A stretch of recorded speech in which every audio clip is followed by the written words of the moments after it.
Now, the number of kids prescribed antidepressants has doubled in 10 years. Now, the new health minister is calling for a review.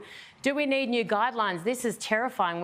There was an article last week talking about a lack of resilience, a mental health crisis. Nicholas, what do you reckon? Does this worry you? Yeah, the numbers are pretty scary, Erin. You know, you look at 115,000 kids under 18 are on prescribed drugs. It's absolutely extraordinary. And I think it's right that the Therapeutic Goods Administration is now doing a review, and you've got, mental health researchers, child psychologists who are banding together now and saying, hey, this does need to be looked at.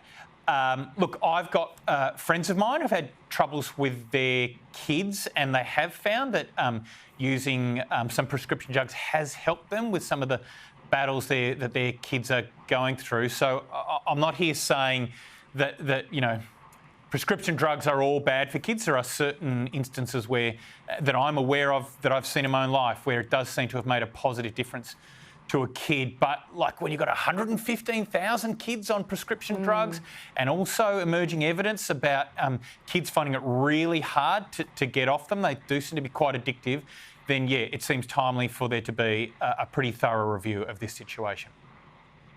Yeah, I think you're right there. And one of the issues, I think, is a lack of places in mental health facilities or appointments with psychologists. So kids are in serious trouble, maybe can't look at alternative methods to get better because the options just don't exist, Claire. So it's basically a last resort.